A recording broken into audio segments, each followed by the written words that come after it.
Today, gagawa tayo ng biko.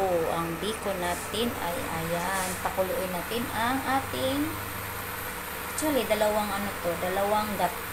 ang gata nito. Diba, kumukulo na siya. Tatlo yung gata. Halo-haloin natin. Pag lumapot na siya, lagyan na natin ng asukal. At nakapagsaing na tayo ng malagkit. Ayan yung malagkit natin. Naka-ready ng malagkit. Ito rin yung asukal. Ayan ang asukal natin. Brown sugar. Para sa ating biko. So, mamaya. Ayan. Maghalo-halo muna tayo dito ng ating gata.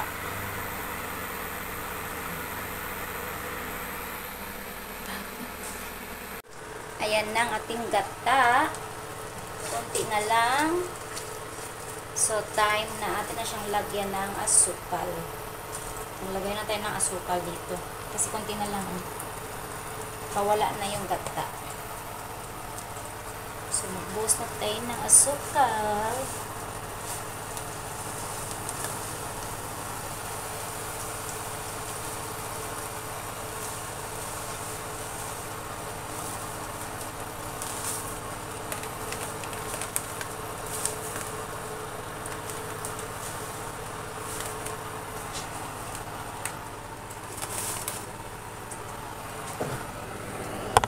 Halo-haloin na natin.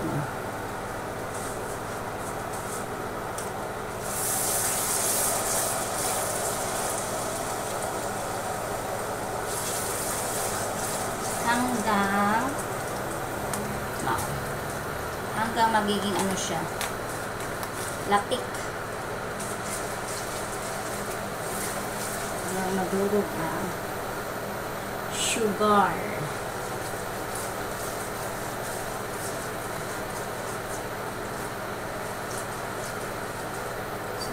Ayan na, malapit na siyang naglatik. Kailangan natin i-make sure na maglapot na siya ba. Nalapot na yung latik niya.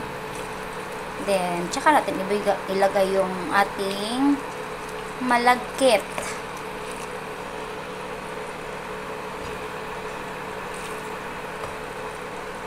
So, ayan na.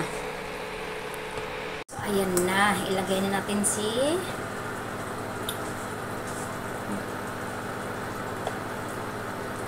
yung biko ay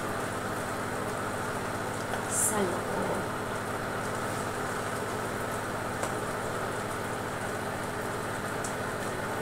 At ating halo-haloin. Ayan na. Biko.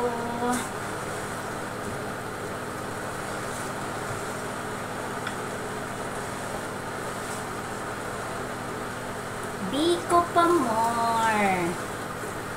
Halo-haloin para i-absorb ng gata ang ating biko.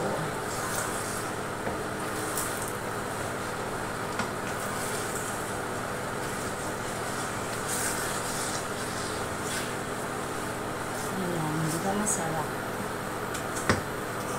Ayan na ang aking biko. Ayan. Konting tuyo na lang to. Tapos na. Ready to eat na siya. Diba? Biko!